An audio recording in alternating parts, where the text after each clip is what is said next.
You're listening to IBNX. IBNXradio.com. Yo. I'm up. Turn me up, Slim. Turn me up, Slim. Turn me up, Slim. Oh, you say, hey, turn me up, Slim. Turn me up, Slim. Turn me up, Slim. Oh, you say, turn me up, Slim. Turn me up, Slim. Turn me up, Slim. Oh, you say, hey, turn me up, Slim. Turn me up, Slim. Oh, you say, you say, I said, ain't no guy like the one I got. Matter of fact, ain't no other guy, period. Everything you've done for me, that can't be serious. How could I not believe that you real? Deal or not, I'ma still get these dreams to pop and stay a trumping and sign. That's a word that pops up from the bad boy life. Know that I won't stop till the Lord come and stop my heart beat. Y'all can't believe the eyes that I beat. A soldier, take out the boots of my feet. God called to play, called to give and go. So I gave my problems to him, now I'm going to sleep. Like, I hope that y'all don't mind. You're gonna get yours, so I gotta get mine. Thanking the Lord, cause he kept my mind. Don't need no drugs, I can feel his love, yeah. I get joy when I think about what he's done for me. I get joy when I think about what he's done for me. I get joy when I think about what he's done for me. What he's done for me. And can I speak, man? I said I still got homies that are twisting up their fingers, praying for my brother. Sometimes he's a heavy drinker, but who am I to judge? I used to reek the reefer, but I had to change my life because I am my brother's keeper life. If you don't know what I've been through, don't you stop my praise. And if he keeps going, man, if he keeps going, cause ain't nobody going home. One day it don't matter. I don't care what they say. And if he keeps going, man, if he keeps going, cause ain't nobody going home. I'ma play this song for the saints to get their praise on. When I think about what he's done for me. I get joy when I think about what he's done for me. I get joy when I think about what he's done for me. What he's done for me. Try to heal my body, told me to run on. Heal my body, told me to run on. Heal my body, told me to run on. Run on, running on. Come me up, man. Oh, yeah. Good morning. Good morning. Good morning. You're with the Church Unplugged. We're here with Pastor and Lester. And we're excited to be here. You can tune in to ATL's Next 100 on IBNXradio.com. Catch us on Facebook. Join the watch party. Hey, good morning. And I like what we're going to get into today. We're going to talk about friends. You know what I'm saying? How many of us have them? That is a deep one, my man. Hey, Yeah. and the types of friends, real friends, true friends. it, You know man. what I'm saying? What does Yeah. real friendship look like? But I'm ready to get into it. Man, and again, what does friends look like to you? And man, this one was believe it or not, man, this was a hard study for me. Okay. And let me tell you why.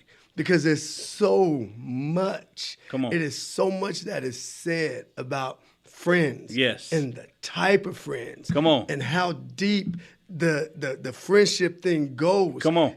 Friendship is surrounding everything, man, whether it be relationship, husband and wife stuff. Even being friends with our parents. Have you ever had to love somebody that you don't like? You know what I'm saying? I don't know how that applies to parents. Well, I ain't saying parents per se, but I'm just saying, there's some people out there that you, Right. But I'm gonna tell you, some people and their parents don't get. Nah, I don't have that problem at home. I love my mama. My mama is like my best friend. Come on. My dad is like my best friend. So many things that I do, in life is based on, even my dad. You know what I'm saying? Right. But I'm gonna say I'm grateful that I don't have that, like you say, when it comes to parents. But man, some people, man, they got aunts all over the place. I get it. One particular way in which I know that friendship impacts a lot of lives, right? Per the Bruz, Rude, shout out to Omega Sci-Fi. But a constant theme, a running theme with my fraternity is friendship. Yeah. Is essential to the soul. That's so hard. when you talk about just how in all aspects of our life, its presence and its influence and the benefits of, you're right, it's deep. It's deep. And there's a lot of meat. There's a lot of meat on that bone. But what I like specifically about today's topic, guys, is we're going to get into the question is, are you an armor bearer or are you a pall bearer? And that's hard. I think, I really do, because now we're going to talk about not just friends in a very generic sense, but let's get into the meat of it. Let's talk about what type of friends are we surrounded by, quote unquote, and what type of friends are we to those that we claim to be friends and that's of, too. That's big, what you feel just me? said right there, because that's looking in the mirror. Come on. And a lot of people are not ready for that. They're not ready to look in the mirror to see what you provide. And I'm going to tell you now, I've been in that mirror, and in that mirror, I've been on both sides of the fence. I think I done been the bad friend every now and then. Come on. As well as the good, because, and I'm going to tell you, friendship, man, that stuff is almost like a ministry by itself. You really got to take time. That's right. And pay attention. That's right. To that, especially the people that we call friends. Come on.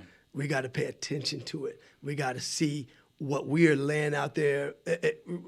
Small story, you ever hear people be like, oh, man, you know what? That's just how he is. Come on. You know, and you just come on all the time. You know what I'm saying? All the time. And it's like, I don't want to be the person people make excuses for, nor do I want to be making excuses for somebody else. We really got to look at it, man, and having that reflection to really pay attention to what I'm offering on the table when I say friendship. Come on. Greater love is the word, has no man than a man who lays down his life for his friends. Come on. And that's exactly what Jesus Christ did for us. And we talked about that last week during one of our segments, that when we were enemies, when we were yet didn't know nothing, Jesus still laid down his life for us. And when you say enemies, you mean out of the will of God, out of the knowledge of, And we wasn't in the knowledge of nothing because we wasn't even here yet. Got you. So it really wasn't a will yet for us, because this happened so long ago. It preceded us so far out there in advance that it was set on our behalf. You know, he laid down his life, you know, and where we're at, we may not be asked to lay down our life, but then are we? You know, what are we willing to do for our friends? What are our friends willing to do for us? As you said, the word tells us there's no example of a greater love. Yes, absolutely. So than a friend willing to lay down his life. And when I tell you, man, for another, the bangers on this, I was going through the word. Come on. Just as we were talking, and I mean, scripture after scripture, yes, after scripture. Hey, Pastor, I'm just going to be honest. You said something, how this study really caused for us to check ourselves, really caused me to, and there were a few that hit me dead in the mouth. And now I know that sometimes we can give into emotional. You got that emotional, friend, that one that's quick to get riled up. You know, he's going to ride for you. And we embrace that in a lot of ways. But one word specifically, and I just for whatever reason, man, I just got to. Proverbs 22:24 through 25, it says, do not make friends with a hot-tempered man. Do not associate with one easily angered, or you may learn his ways and get yourself ensnared. Man. Now, hold up, man. Hold on, wait. I need you. Hold on. Just read that one more time. We need that one more again. Wait a minute, man. Look, hey, we trying to learn you something. That cut deep, didn't it? Bruh, it cut me deep. Hold on, man. If I can just be honest. And anyway, again, Proverbs 22, verses 24 through 25, where he tells us, do not make friends with a hot-tempered man. Do not associate with one easily angered, or you may learn his ways and get yourself ensnared. Get yourself in trouble. Talk about that one. Come on, man. I know in a lot of ways, Yeah. right? There's a misconception. Now, don't get me wrong. Not because, like I said, I'm cut, not because I'm bleeding, but the heart of, the intention of. See, a lot of us don't know how to express friendship. Some of us think that we're being a friend by joining in that thing because we're ride or die. You know, that's a word, right? Of the culture. Yeah. And to where are we riding? Who are we riding with? We don't really take the time. And then sometimes we're seeking acceptance. Yep. We're seeking, I don't know, notoriety. We're seeking that vote of popularity or what have you. Mm-hmm. That, okay, how can I fit in? Yeah. How can I roll with? Oh, you say you wanna, so I'm gonna. So that hot-tempered man is just an example of many. But I know that when emotion sets in, then rational leaves. That's just when whether it's happy, whether it's excitement, whether it's anger. Mm-hmm. When I take on that emotion, I know that rational thought is now taking a back seat. So you looked in the mirror. And you talking about you, right? And I know that I've in the past good intentions. Yeah. He said, "What? What happened? Yeah. Oh, I got you, dog. I'm with you, bro. I got you, dog. Give me the address." You feel me? Yeah. I know that in a lot of ways, not only do I believe I'm showing allegiance, I'm showing support, but also, you know, I may even agree. There may be a side of me that agrees that some course of action needs to take place at this moment. Yeah. So let me ask you this. Not to interrupt, but let me ask you this. So, as our topic says, what would you describe that as, armor bearing or pall bearing? What would you describe that as? Clearly. And maybe we need to get into that definition, but to answer your question, that's a pallbearer. Yeah. In my opinion. Yeah. And we can break it down, but that's a pallbearer. That's someone who's gonna, as I'm on my way to my grave. Yeah. Oh, he's by my side.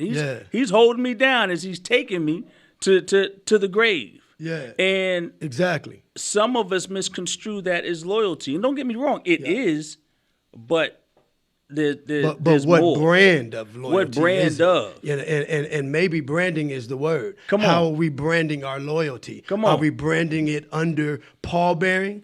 Are we branding it under armor bearing? And what you described, we think that we've been that armor bearer. We think that we are holding somebody up with that. I got a couple people shouting out. Mr. Brandon McGee, we thank you for shouting out. And we're going to open up this dialogue once we come back off of our first break, Brandon, so be there with us. We got other people that's going to be there with us, but come on the dialogue, come on the phone line as we get ready to chop this up after break. But and the only reason I'm shouting that out because he's agreeing exactly what we're saying. Right. That's a pall-bearing issue. Come on. And we carry that. Come on. Like we really that friend. Right. But we have to start deciphering where, just like you read it, just like you said it, where that puts us. Come on.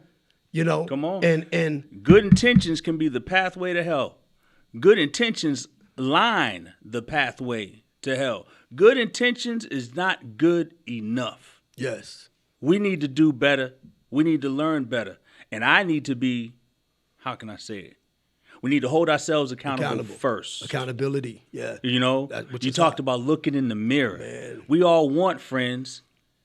Am I a good friend? I want good friends. Am I a good friend? And I'm going to tell you something. And do I know what a good friend is? And I wasn't even expecting that this morning. Come on. But come on. That scripture, man, can we read that one more again? It's so... That one is off the chain. Hey. And when I tell you, it's so many that I went over, and I didn't even see that one. Bruh, Proverbs 22. For all of y'all that's just joining us, we're going to read this scripture one more time. And we're talking about friends, man. Are they armor bearers or pallbearers? Good intentions, y'all. Mean well. Are you an armor bearer or pallbearer? But we're cautioned. That's cold, man. Proverbs 22, 24, verse 25, it's going to cause a lot of us to have to take A deep look in the mirror. Man, you gonna make me fool out and make a shirt on that joint right there. Do not make friends with a hot-tempered man. Do not associate with one easily angered, or you may learn his ways and get yourself ensnared. When you're under heavy emotional influence, you'd be surprised, man, what you succumb to. You'd be surprised. Want me to tell you one reason why I got to swallow that one, man? Break it down. Because, a lot of times in life we make excuses. Come and on. I'm going to tell you. Come on. One reason why I got to swallow that Come one on. is this. Everybody know that a couple years ago I lost my son. That's you know right. what I'm saying? That's right. And as tragic as the situation was becoming more tragic because under the whole grief bubble, caused me to, in a way, start lashing out, start cutting people. Come on. Which to me, I thought I was in the right space, in the right headspace. But sometimes you be so hit and so buried with the emotion of what we going through, we tend to forget about others that are around us. That's right. And for the lack of a better word, man, I cut some people, and I know I did. And I know I wasn't the best friend at that time, but I'm thankful for the friends that I still had to hold me up, And they say hindsight is 20/20. It's 20/20. And when I look back on that time, man, that always make me feel bad to a degree. There's so many aspects to this, but just to be clear, so what we're talking about is the difference between being an armor-bearing friend, an armor-bearing supporter, an armor-bearing friend, and a pall-bearer. And so that we can clearly establish the differences as I perceive an armor-bearer, and please expound as you see fit, as I perceive an armor-bearer, as I've read and what I know it to be. An armor-bearer is one who is going to bear the weight. So an armor-bearer, and I know we got to go to break, and so I may have to finish this on the flip side, but an armor bearer is one that stands there when the going gets tough, stands there in the face of war, adversity, but is going to continue to hold you up and support you. That armor being the weight, the burden of righteousness that's on you.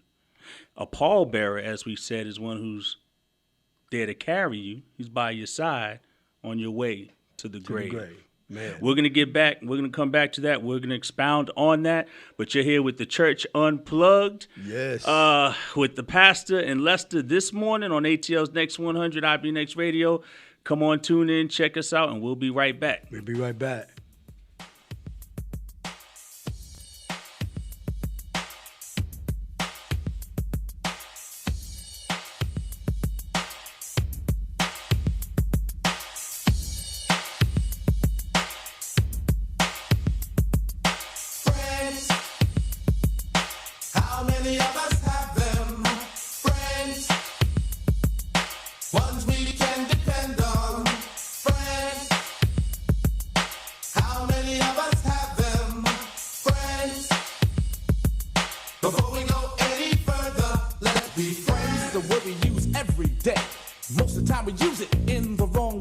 Now you can look the word up again and again, but the dictionary doesn't know the meaning of friend. And if you ask me, you know I couldn't be much help, because a friend's somebody you judge for yourself. Some are okay and they treat you real cool, and some mistake your kindness for being the fool. We like to be with some because they're funny.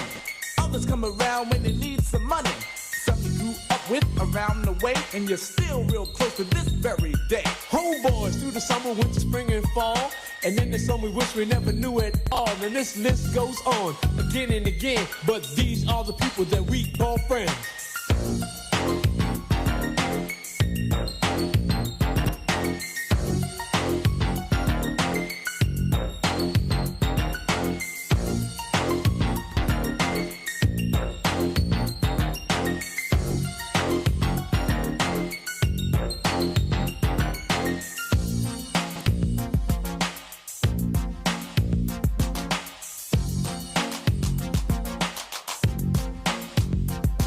When we first went out together, we barely knew each other. We had no intentions on becoming lovers, but in no time at all, you became my girl. Me and you, one-on-one against the world. Talking on the telephone for hours at a time, and else I was at your house or you was at mine. And then came the arguments and all kinds of problems. Besides making love, we had nothing in common. It could have lasted longer cause it started out strong, but I guess we went about the whole thing wrong. Cause out of nowhere it just came to an end because we became lovers before we were friends. Friends. How many of us have them? Friends. Ones we can depend on. Friends. How many of us have them? Friends. Before we go any further, let's be friends.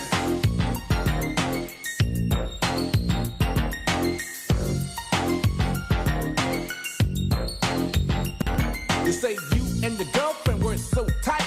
You took her out with you and your guy one night. She even had a set of keys to your home, and you shared mostly everything you own. But as she shook your hand, she stole your man, and it was done so sweet, it had to be a plan. Couldn't trust her with cheese, let alone your keys. With friends like that, you don't need enemies. You wonder how long it was all going on, and you're still not sure if your glad he's gone. You say, well, if she took him, he was never mine. But deep inside, you know that's just another lie.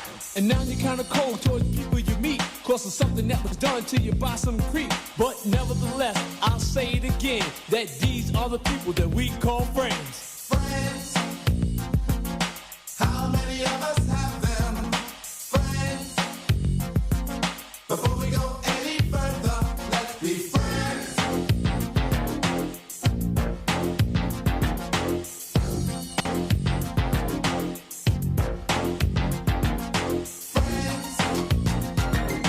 How many of us have them? Friends. Ones we can depend on. Friends. How many of us have them? Friends. Before we go any further, let's be friends.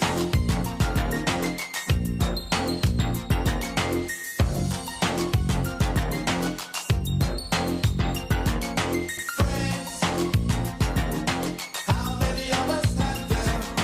Friends. Ones we can depend on. Welcome back. This is the Church Unplugged, and if you were tuned in with us, we were kind of left off with How old is that Friends cut? Friends, man. That's back in the days of Kangos, man. Hey, that's back in the days. That's I'm from Houdini Boston. back That's old school. That's shell toe Adidas.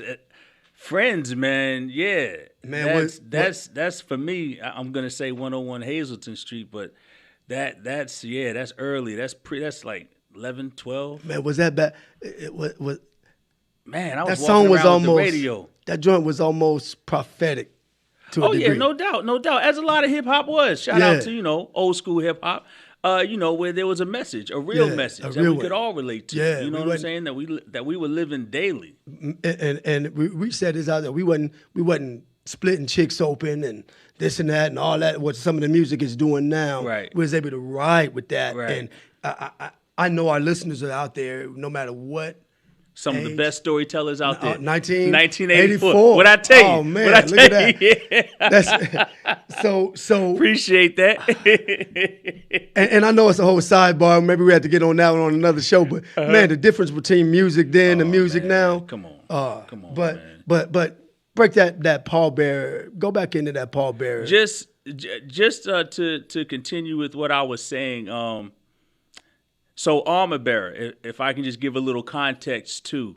So in times of war, right, there would be, if you will, and again, I'm definitely surmising layman terms, but there was an individual, there was a leader, there was a captain, if you will, who stood afar, who stood ahead of the shoulders on a hill, and there was a flag, the flag of the army that he would hold up. There was a flag that was a symbol of the fight and continue to fight. We have not lost. We have not been conquered, or we are well on our way. So continue. And so while these soldiers were battling, they could look up and be inspired, be encouraged by that flag. Well, the individual holding that flag, again, he's maybe not directly a part of the battle, but close enough to the battle where he had to, wear armor to protect himself while he stood as a symbol. Now, again, this is just a very, I'm surmising this. Yeah. But he stood, holding the flag while wearing the weight of the armor was heavy. Yeah. It was heavy for him. So what he needed was armor bearers, individuals by his side when he grew tired, when he grew fatigued, when the weight became a little too much. They were there in place to hold him up.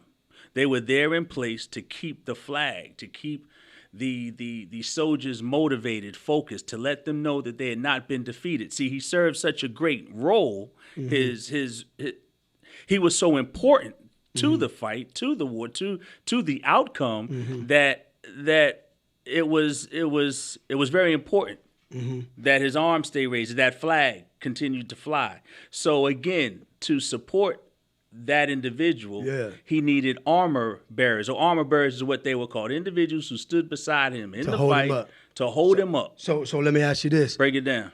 Was they scratching his name wrongfully in the mud? Were they what? Scratching his name wrong in the mud. So, we talking about that armor bearer. See, we talking about them friends that say they were friends. They say they were the armor bearer. Come on. But behind the scenes, they scratching your name in the dirt. See, they bruh. They wasn't scratching his name in the dirt. That wasn't their focus. They didn't have time. Was they showing up? Was they showing up trying to be the flag? Hey, no, not at all. They wasn't showing up trying to be the flag. They was standing in a position that he needed. Come on. To support him in the face of what his job was. I'm saying while the arrows are coming, while the bombs, while the bullets are hailing, while the rocks are being thrown. Again, not sure, what tools, what tools of the war were used. And as an armor bearer, you had to worry about yourself sometime when you joined in the fight. Come on, just because you again, what we talked about last week. Or look at it like this: you had to not be concerned. There you about go. yourself. About your safety. And we talked about bearing each other's burdens last week, right? Come on. And so you have that as the armor bearer. Yeah. And again, so now we say, well, are you an armor bearer or a pallbearer? Yeah.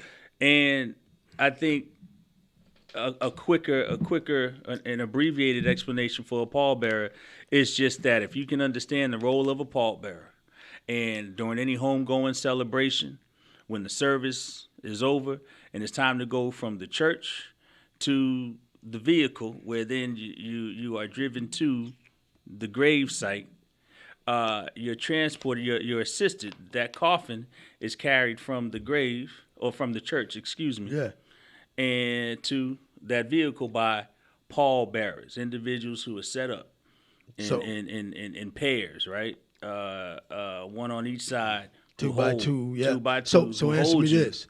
And I've been a friend of yours for a long time. We've been friends for a minute. And like I say, starting out with your scriptural hotness, man, and looking in the face of the mirror and taking responsibility. Yeah. Have I been a pallbearer or armor bearer to you, man? Oh, hands down, armor bearer. And hands down, armor bearer. I wouldn't rock with you now. Yeah. I wouldn't rock with you now if I didn't see you as such. Yeah, and the only reason I'm saying that, people, is and this is for the community out in IBNX radio, those that are listening, those that are watching. It's not that it's silence as opposed to, man, just really looking at myself. You know what I'm saying? And I'm asking that, and because I know, and we expressed it out the gate, that this is such an important topic. Because, and I'm going to get to a couple of scriptures that shows how the influence of one another can cast us all into the wrongful place. The influence of the wrong friend, the influence of the wrong circle. You see what I'm saying? Come on. And we talking about Church Unplugged, the influence of the wrong leadership in the church. All right. The influence of the wrong Christian soldier that's saying, I'm holding up this responsibility of God, but yet in our life, in our ways, in our attitude, in our responses. And the only reason I'm slowing it down just a touch because I'm wearing this, you know what I'm saying? And I'm being honest, I'm wearing it to help to straighten out, and no matter how good we think we are, no matter what office we carry, sometimes you just got to have some stuff that just make you really, man. Well, I get you. I get you, bro. But let's keep it. Let's make sure sober inventory. I got you, and that's sober good. But let's inventory. make sure we talk about friendships. Folks are amidst the wrong counsel. Yeah. All right, folks are seeking applause and attaboys from the wrong individuals. people, you feel man. me? So I hear you. And there's so many limbs, right, that we could go out on, but yeah, let's try to try to reel it back. So if we tackled it, come on. If we tackled it for what it is, man, how many marriages you think would still be together? If we tackled friendships, Yeah. and being friends with, okay. When you say that, You see what I'm saying? and the different levels of friendships, that's a relationship. But friendships are relationships. I'd like to say when it comes down to honesty, right? Yeah. When it comes down to forgiveness, right? When it comes down to like how friendship shows itself and are we friends? Do we seek to get back and twist the knife? Do we seek to get the last word? Do we operate out of spite? Well, those surely aren't friendly characteristics. Yeah. Right? So if we remove that from, I'd like to say that a large percent, if not all, that a large percent of relationships, and you're talking about marriages, would be a lot stronger if we held on to that friendship with our Aspect. mate. Exactly. and really kept that before the offense, before the other. Well, I'll say offense. Before that offense set in, right? Before that pebble that caused those ripples that we allowed to grow, okay, into waves that eventually washed away what was built alongside the shore, versus swallowing our pride. Exactly. Then there's no doubt that Man, friendships, a lot of marriages would benefit from that. Man, hey y'all, let's get this line open. 678-688-4269. 678-688-4269. Am I saying that right? That's the right one. Yeah, on the top. 678-688-IBNX. Man, what do y'all think about what we're talking about? I mean, where you at in this place? Where you at under the branding, like we said earlier, of armor bearing and pall bearing? What's your experience? What's your experience with your circle of the people that you placed around you? And even greater, what is your means of escaping a situation that's not good for you? Proverbs 13:20, it says, "He who walks with the wise grows wise, but a companion of fools suffers harm." See, we're going back to, and we talked about it last week, you hang around 9, you're bound to become the 10th. We're talking about the influence of friends. Pastor, you just spoke on the role that they play, and we may not even be aware of it. So we're reminded that, hey, you walk with the wise, you'll grow wise. You walk with a companion of fools, you're going to suffer harm. And there's so many other scriptures like that just speak to the role that your peers play. We have to do a better job, guys, if we're serious about becoming better, if we're serious about not just our salvation, and salvation is almost a fire and brimstone, scary kind of concept, right? Well, let's take it out of that context. If you're really serious about becoming a better person, then we have to start taking hard looks at our lives, hard looks at our choices, because they all have an influence on us. They all impact us one way or the other. You ask yourself, why is it that I'm turned off or I don't like being around individuals who, hold me accountable? I know what they're saying is right. I'm just not trying to hear it. Why is it that I'm quick to what? Be offended by that which I know is only intended to harm help me. Or some harm, some help. Yeah, you're right. So what do I mean? What you mean by that? Let's make it plain. Well, what type of peers or behaviors make me feel better about running around? Yeah. On my wife.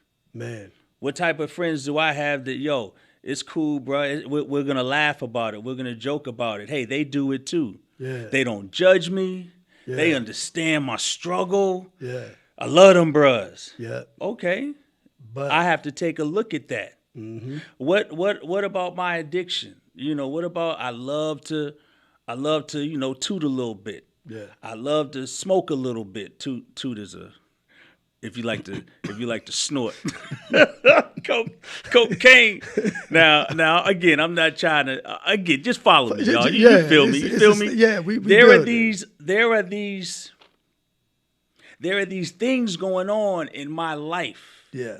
That if you asked me as a child, I could check off the box, right or wrong. I know in my heart of heart, but man, I'm just at a place right now where don't judge me. We all got sins. Ain't none of us perfect.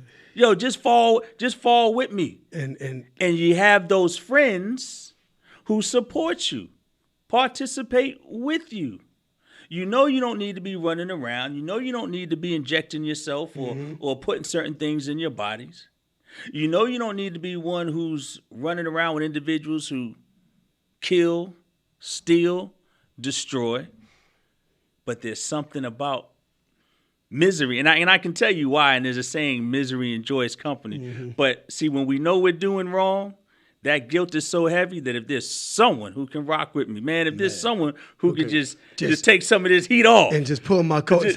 And I caught that couching. I call that couching. Couching, right? Yeah. So in that instance, how can I say it? That to go back to the point that I was making, we really have to take a hard. It's not easy. That's why it's hard. Okay. Man. It's not easy. That's why it's work. It's not easy. That's why it's so important to take that hard look, bro, at yourself and your circle. 1 minute. And then there comes the depth. Come on. Of why we call it friends like that, because everything that you said is the depth of it. That's diving into it. Man, did we really understand that to say, and the Bible says to first make friends, you have to really show yourself friendly. Come on. But did we really ever think that just saying that word, man, constitutes that deep of a look?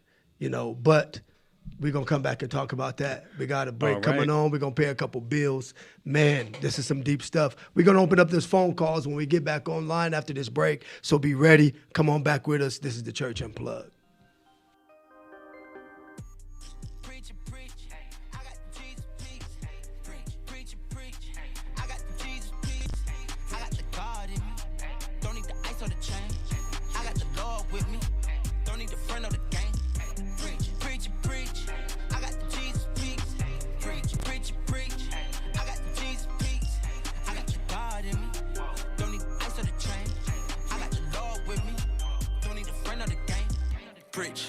Preach. Don't have a church, but I reach. I heal the blind with a speech. They hit the beach for a piece. I brought my piece to the beach. Got some. They want that healing, I got some. They want that realness, it cost some. Costly, cost me. Penny bands, they try to block me. Told me, stop talking that blackness, so kicked you out the party. Gnarly. Pardon me. I found myself hit the lottery. No need to make an apology. Can't take that credit, it's got to me. I broke the chains on the ship. I broke the chain of command. He broke the chains on my sin. Then put that chain on my neck. My lady told me I'm kinda fly. My daddy told me he gotta fly. Mama still call me her little guy. Grandma told me to go testify. Preach. I got the Jesus peace. Preach. I got the Jesus peace. I got the God in me. Don't need the ice or the chain. I got the Lord with me. Don't need the friend or the gang. Preach. I got the Jesus peace. Preach. I got the Jesus peace. I got the God in me. Don't need the ice or the chain. I got the Lord with me. Don't need the friend or the gang. Y'all know Craig gon' preach. Y'all know Zay on beat. Y'all know they gon' beat. Y'all press play, repeat. East side, east side, east side. I used to stay on the east side. They used to play on the east side. Gucci done came from the east side. I got that light. I got that glow. Look at me shine. That's how you know. I don't need diamonds or jewelry. Your VVS is a blurry. Been through too much to be scurry. I'd rather pray you could worry. I got the Lord with me. Walk through the valley of death. Predators on every side. I'm in a war with the flesh. They wanna feast on my flesh. This is not merely a test. They tryna put me to rest. I let them deal with the mess. Preach, preach, preach. I got the Jesus peace. Preach, preach, preach. I got the Jesus peace. I got the God in me. Don't need the ice or the chain. I got the Lord with me. Don't need the friend of the gang. Preach, preach, preach. I got the Jesus peace. All right, y'all, we back, man. So before we open up these phone lines, we actually going to start dumping down some scriptures. And one reason I'm going to say it like that, because when I say it's so many of them, man, if this is a point in time, if y'all got some pens, man, write this stuff down, because this is going to be something that you know, we need to marinate on. This is going to be something that we need to, the Bible say, watch these and take this. And it's so much, when I was reading it. So we're just going to hit a few scriptures. You know, Proverbs 17:17. A friend loves at all times, but a brother is born for adversity. So that's one that we want to look at. You want to talk about why sometimes you are battling and growing scars with some of the siblings and the people that are supposed to be closer now, you know, and that's blood. But the Bible say they're born for the scars, but a friend supposed to cover through so many levels, even beyond a brother. I ain't gonna expound on it too deep. We'll come back to it. But then 1 Corinthians 15:33, be deceived. Bad company ruins good morals. That's right. And I think you kind of touched on that, just That's even right. with what you're talking about. 1 Thessalonians 5:11. Therefore, encourage one another and build up one another, just as you are doing. You know, you just stand back and encourage. I'm gonna keep hitting them. Proverbs 27:9. Oil and perfume makes the heart glad, and the sweetness of a friend comes from his earnest counsel. Man, these are some bangers, L. These are some bangers. Let's hit a few more of them, and then we're gonna open up this phone line. Then we're gonna come back and we're gonna visit some of these. Faithful are the wounds, Proverbs 27:6. Faithful are the wounds of a friend. Profuse are the kisses of an enemy. We're gonna break that down for all y'all don't know who profuse mean, but we're gonna come back with it. Job 6:14. He who withholds kindness from a friend forsakes the fear of the Almighty. Man, that's a deep one. Do you got somebody that be sitting in your space and you know they need some help, and you can help them? Come on. Especially with the detail of what you just called, and you broke down the way that we really got to break down friendships and look That's at right. it. But are we saying that we're a friend, man, and we got somebody sitting in our company that ain't eating, that ain't dealing in some areas, and we know that we can help them, and we don't? Well, what if he ain't my friend? Who friend is? Okay. Hey, yo. How you know I see about he need help, but I don't know that. Y'all, this is my co-host. But I'm gonna tell you something. No, I'm but joking. But you're speaking These are real. jokes. But it's These are real because jokes. some people look at that like that. No. But some people look. We've already established Yeah. that we're talking about friendships. We're talking about individuals that we have friendly relationships with. Okay, so I'm just joking, but really touching on what you said again, guys. What type of friend are you first, and what type of friends have you surrounded yourself with? This is what we're talking about. You know, we established already. Hey, the question that we asked was, are you an armor bearer or are you a pallbearer? We've already established the difference between the two. An armor bearer is one that is standing there holding you up, standing there holding you accountable. And again, we're talking about those things that are in pursuit of a Christian lifestyle, that fall in accordance with the will of God and what we know, we believe, we read, we study is for us, okay? And then pallbearers, those individuals who, they're around you, they're by you, and they're supporting you while you're steadily going to the grave. You know, they're along, they're by your side, and in a lot of ways, good intentions, but carrying you to your grave. That's that again. So when you talk of those scriptures, you know that first one when you mentioned Proverbs 17:17, a friend loves at all times, and a brother is born for adversity.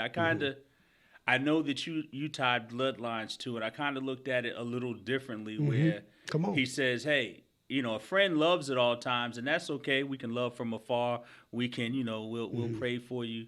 But then you have those friendships that take on more of a brotherly characteristic. They kind of transform. They kind of develop into something. I'm not just your friend. I'm your brother in spirit. And you.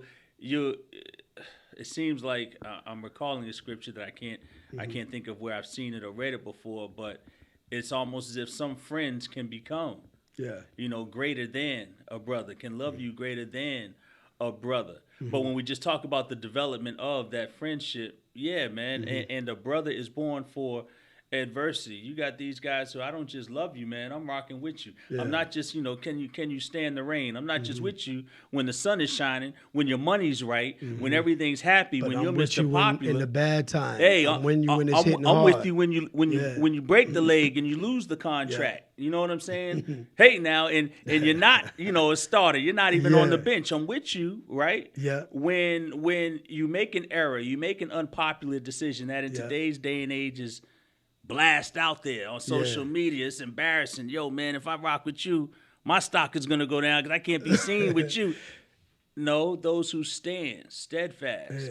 And I'm so blessed to have friends like that, individuals who I can call right now. And Doc, I'm saying some of these cases, and you know out there, you know what I'm talking about. You don't even have to fellowship with them every day, every other day. They don't need to be informed every hour or like I said, every day. You're my friend, yeah, you're my friend. Hey man, hey best friend, hey, how you doing, buddy, old pal, hey friend. They don't need where our relationships, our trust, our love, genuine love for one another, man, it transcends up. We don't All need of that. it. Man, And I'm whenever I call you back, we're just gonna pick up where we left off. Go ahead, Pastor. No, I'm just saying I'm getting the news. That's why I'm getting the news that the people are trying to call into the line, but it's not working. They asking if the signal is bad. So here's where we're going to make a shift. Call 303-323-5274 because we got them out there trying to get in and they can't get in. So go ahead and call that number. You call it right now, 303-323-5274. And let's get you online. Yes, that number is open to be called. So I'm just answering that people are trying to call, but they cannot. They're not finding. And I know our engineers are working on some things diligently to get that line right and get some things open. But in the meantime, everybody, 303-323-5274. We're open. Armor bearers are pallbearing. That's the branding that we are coming with. The armor bearers are pallbearers. You know, what are you? What circle are you riding in? You know, is your closest friend? Who is your closest friend? Come on. You know, sometimes our closest friend, you know, what does the song say? Friends like that, we don't need enemies. That's right. You know, sometimes our closest friends are the ones that we thought. And let me tell you why I'm going to say that real quick. Sometimes seasons change. Y'all do know that. Hey. We do know that seasons change. We know that sometimes people come in your life and they start out in a place, but guess what? Sometimes that season changes. Now, it's a thing to watch when we say that too, though, because sometimes we don't want to take the responsibility of a bad friend. Or here they go, they're ringing. Take the responsibility of a bad friend. So with that being said, hold on, let's take this call. It says Kim King Cannon. Let's get this call in here real quick, and then we'll get her on air, and then we're gonna come back and we're gonna visit it. Hey, you're calling in to IBNX Church Unplugged. You are on live. You're online. This is Kim. Is this you, Kim? Yeah, this is me. Can you hear it? Can you hear it? Hey, Kim. Hi, how are you? How are you? What's going on, good? Hi, how are you? We good. We good. I wanted to chime in on what you guys are talking about. Okay. Yeah. So come on with it, Kim. Yeah.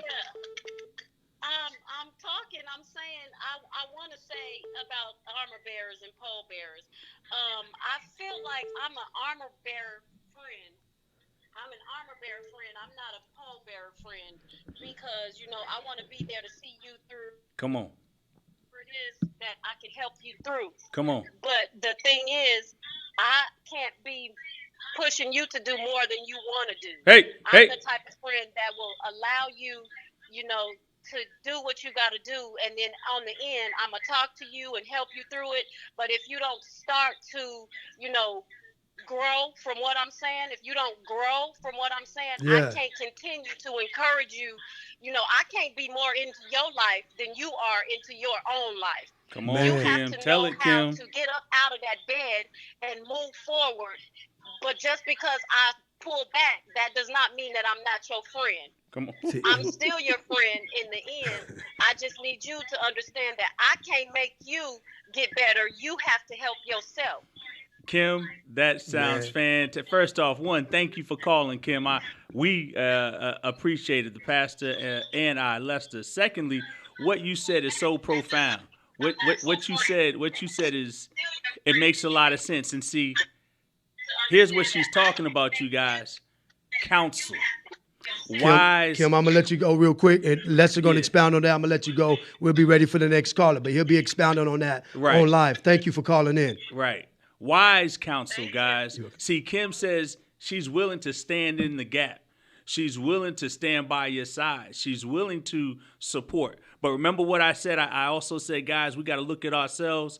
What are we willing to, how can I say? What changes are we willing to make? Are we willing to be that friend who can, as Kim was talking about, support you, which may mean some criticism, constructive criticism, some rebuking. Hey, listen, this is wrong. These are some things you need to tighten up. But are we too weak, too sensitive to take it? Are we too weak, too sensitive to hear it, receive it, and then apply the changes? We heard it. We agreed with it. But now when it comes time to do it, we back talking to Kim again. Man, does that make us the pallbearer at that point? I mean, no. She's an armor bearer. No, she is, but I'm talking about when she's talking to the friend that ain't listening, that's not receiving. Oh no, he just hard-headed. He just lazy. He just trifling. He or she just obviously doesn't feel bad enough about what they feel bad about, so they just got to feel bad a little bit more until it encourages them to make that change. And just like Kim said, if I can't encourage, if I done been encouraging you and telling you, come on, and keep coming and coming and coming, when am I free to pull away from that? I mean, you know what I'm saying? Yeah, I hear what you're saying. Yeah. And again, I think that she's serving.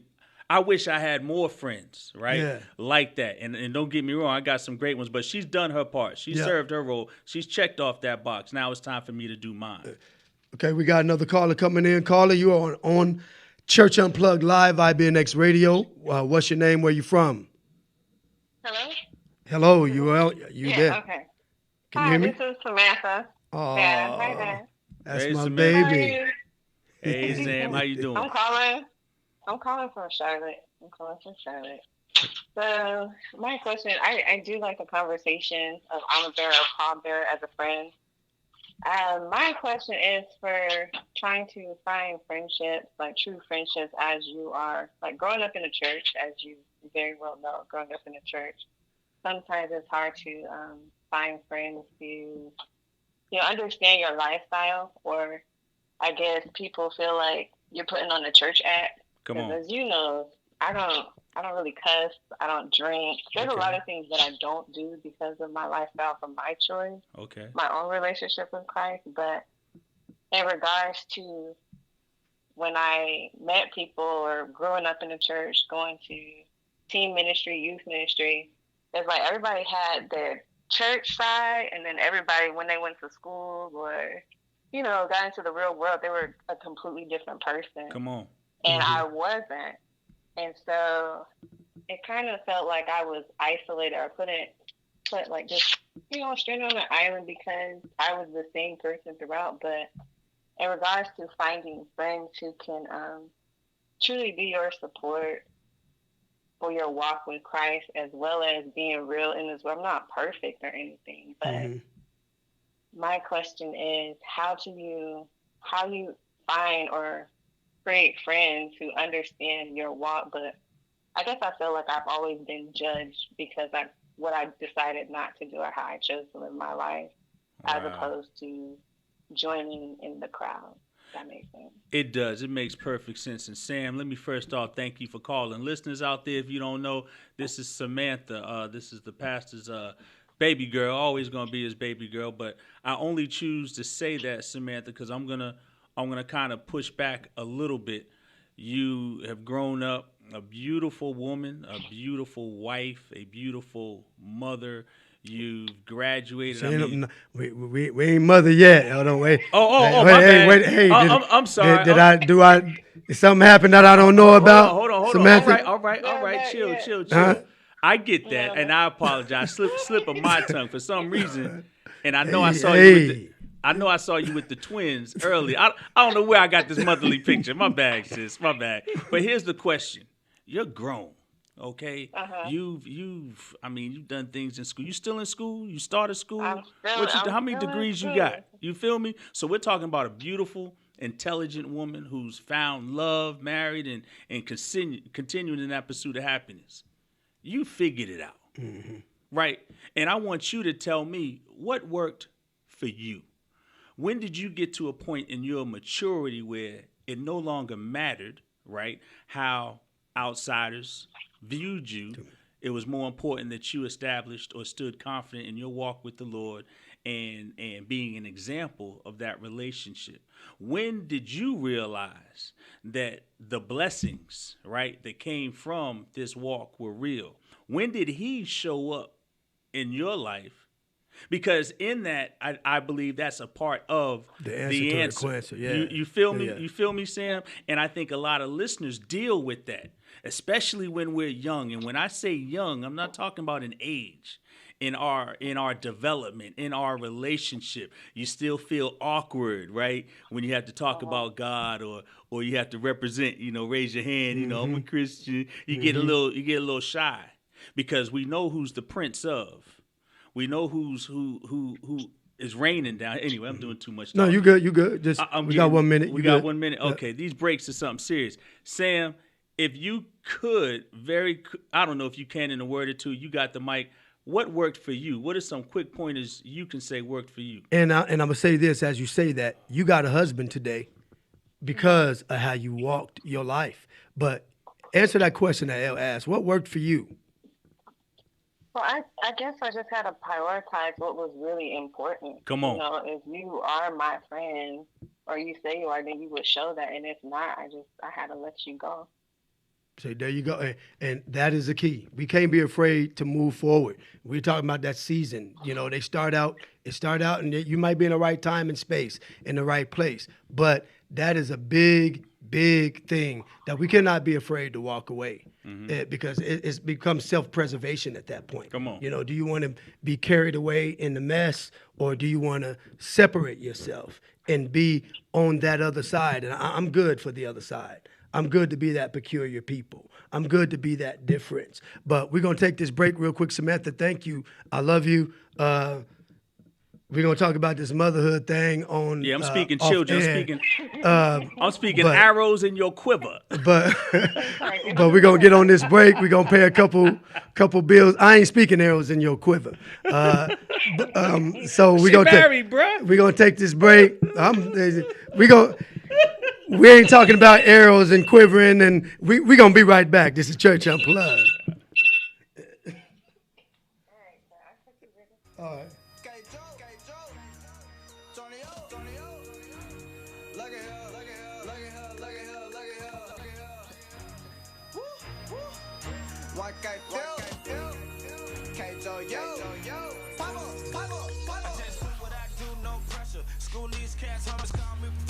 Chess is the game, still playing checkers. I'ma treat you like a sneeze home, boy. God bless you. Smiling, they whining cause we having fun. Trips overseas and we repping the sun. Getting my money and reaching the lost. Salvation is free, but ministry cost. Spreading the truth, avoiding the false. I know I'm right, boy, cause I know the boss. You've been with me through all of these battles I fought. Right now I'm on, so don't set me out. Boy, I love what I do. I can do this every day. Kingdom to business, New York to the Bay. Think for this life every day like a J when I can't get in this.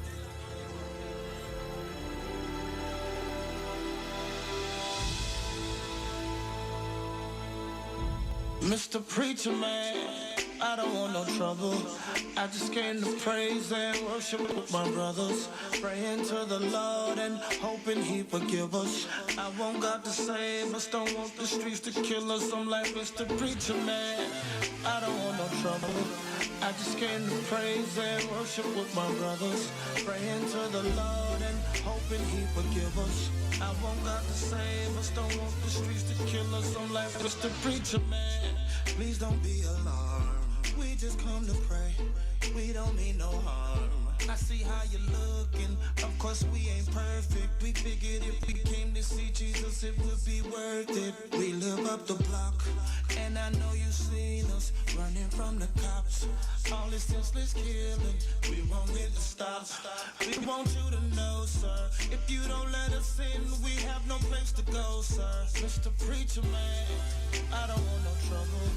I just came to praise and worship with my brothers. Praying to the Lord and hoping He forgive us. I want God to save us, don't want the streets to kill us. I'm like Mr. Preacher Man, I don't want no trouble. I just came to praise and worship with my brothers. Praying to the Lord and hoping He forgive us. I want God to save us, don't want the streets to kill us. I'm the Preacher Man, Bible in my hand. I'm so glad that you all came to church today, my friend. And yes, you all are welcomed as we seek His face. Here we like the organ, I know you like bass. That's okay, we love the same God. We may dress a little different, but love the same God. And our issues may be different, but love the same God. We want you to know, sir, that we will love you, not judge you, and want you to grow, sir. Mr. Preacher Man, I don't want no trouble. I just came to praise and worship with my brothers. Praying to the Lord and hoping He forgive us. I want God to save us, don't want the streets to kill us. I'm like Mr. Preacher Man, I don't want no trouble. I just came to praise and worship with my brothers. Praying to the Lord and hoping He forgive us. I want God to save us, don't want the streets to kill us. Now watch me, watch me, watch me, watch me, watch me. Watch me, watch me worship. All right, y'all, we are back in action. I am getting a look at the some of us that's pressing the calls on Facebook. We're going to come on in and we're back on live. If you can't get in through IBNX, 678-688-4269, call 303-323-5274. We are answering that line right here in the studio. So please give us a wave, give us a shout out. Real quick, before we do that, we're gonna. Hey, yeah, man, we're just gonna break up the monotony a little bit here with a few sports shorts, quick picks, real quick, man. You know, and I'm still, I'm still on it. Mustering on the thing that I'm thinking. You already know what about. I at least got to speak to it. So I'm talking about the fight, y'all. Man, the fight that wasn't. Residious. Hey, I don't even know what kind of word. It ain't ridiculous. Residious. But check this. I'm not even going to speak to the fight.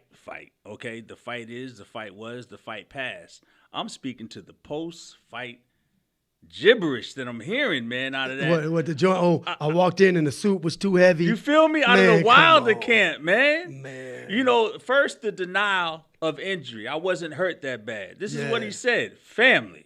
But I don't know what fight you got knocked into, but the fight you were in, Jack, we saw. You talking about that headphone that was on the side of his head, and you didn't have no headphones? You feel me? That knot said beats on it. It had the beat symbol on that knot. That knot was so big on the side of his head. Not just the ruptured, what we all thought was a ruptured eardrum, and thank God, right, that the reports are such that no, there was no eardrum injury. It was just a cut on the inside. The cut that could not be stopped from bleeding, the cut that bled from the time of impact until the time that the bell rang. And what was that like, second round? Yeah, no, third. He got in the third round. But so he's telling us that he wasn't hurt. He's telling us that there was no issue with the equilibrium. So I don't know what he had in his water bottle. Yeah. I don't know what the alcoholic content was, but that dude's legs definitely. Man. If it wasn't from a hit, all right, fam, I can only just maybe it was what was in your bottle. But at the end of the day, the excuses that have come out for he wasn't hurt, he wasn't injured, It was the weight of the costume that I had. Now, mind you, to counter that excuse, there's video footage that shows Deontay Wilder wearing a 45-pound vest during his training.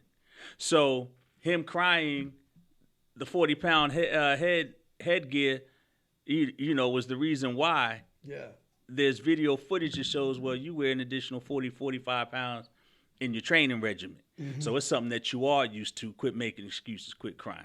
Yeah. But anyway, I want to get to a report here about my man. Let me see here. Tony Romo. Right now, hey, I'm not a Cowboy fan by any stretch of the imagination. Not really a Tony Romo fan. But I do like him as an analyst. Yeah. I do like him as a broadcaster. He comes with it. His knowledge of the game, via his experience has served him well. And he's almost calling plays before they happen. In some cases, he is. Well, I'm not the only one who likes him. Apparently, CBS is going to retain the analyst Tony Romo at a whopping $17 million annually. I ain't mad. Talk about life after. Yeah. You feel me? He making bread like you still the starter player. Hey, you feel me? Yeah. And I think 17 a year might be. Well, what was that? That's probably better than what he was doing when he was. You got to remember, he was Jerry's boy. Jerry looked out for him. Jerry he wanted to hold on to him and didn't want to give Dak the title, for a while there. So I don't know how much actually he was making while he was playing, but that definitely $17 million. Tony Romo, it says here, is staying in the CBS broadcast booth with the sides. With the sides agreeing to a long-term deal. A network spokesperson confirmed. According to the New York Post, Romo will receive $17 million per year. That would make the former quarterback the highest-paid NFL analyst in television history. He's still setting game. Yeah, he's still setting game. That's right. That's right. And even after that, now real quick, while you own Dallas, they talking about bringing Dez Bryant back for Dallas fans. Where's that been said? Who said that? It's all over the place. Who said that? Your boy at Starbucks told you that? Hey, Zim, if I can get my Zim is the Dallas Cowboy, whatever. If I could get him on this line, but yeah, that's they saying that. So I know Cowboy fans like that. I ain't no big Cowboy fan. Everybody know that, but I don't know the speed. I don't know where he would complement what they need as far as breakaway. And then you got to remember Dez Bryant, so that we're honest. And again, I'm not a Dallas fan, but let's be clear. Dez dropped what? Just as many as he caught? Is that what his game was? I mean, again, I don't remember it. Again. But further news, I don't know if any of you guys are checking out these combines. You got a lot of interesting, you got a lot of cool athletic performances. So Justin Hubert out of Oregon had a great showing. We know that Henry Ruggs out of Alabama had a great now they called him the sleeper. Now Ruggs was the one that was supposed to break the record, 40-yard dash, 4.27. Yeah, he did. But the standout, or at least the guy I'm most impressed with watching that 40-yard dash, was the 364-pound offensive tackle. I believe he played with the Cardinals, the Louisville Cardinals. And again, correct me if I'm wrong, but the name Becton, Becton. Yeah. Now I told you, Ruggs, right, just ran a 4.27. Yeah. Judy, another famous popular Alabama receiver, he ran a 4.46. Let's see, you had several others in there, but what did big man do? Now, 364-pound Becton, offensive tackle, ran a 40-yard dash in 5.1 seconds. My man was moving. Now listen, man, that's not even a full second slower.